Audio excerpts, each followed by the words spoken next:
गोविंद पानसरे हत्या प्रकरणी 3 संशयितांना जामीन मंजूर करण्यात आलेला आहे। मुंबई हायकोर्टाच्या सर्किट बेंचकडून हा जामीन मंजूर करण्यात आलाय।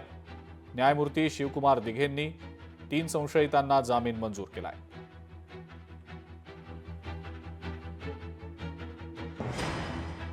कोल्हापूरच्या सर्किट बेंच हायकोर्टाच्या त्यांनी मंजूर केला।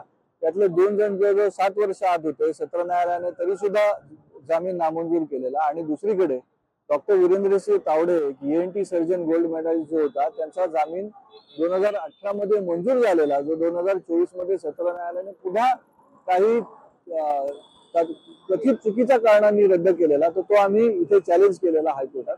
आणि आज हायकोर्टाने सत्र न्यायालयाचा तो आदेश चुकीचा होता हे मान्य करत त्यांनाही जामीन परत दिलेला आहे। त्यामुळे हे तिघेही आता या प्रकरणात बाहेर येतील। कोल्हापूरच्या माननीय उच्च न्यायालयामार्फत डॉक्टर वीरेंद्रसिंह तावडे, अमोल काळे आणि शरद कळसकर या 3 हिंदुत्ववाद्यांना ज्या निरपराध तरुणांना पानसरे खटल्यामध्ये नाहक गुंतवण्यात आलेलं होतं, या तिघांचीही जामिनावर मुक्तता करण्यात आलेली आहे।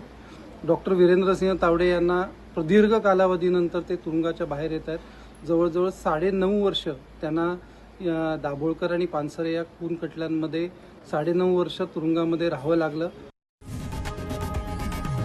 लोकशाही मराठी ऐका, पहा, जागरूक रहा।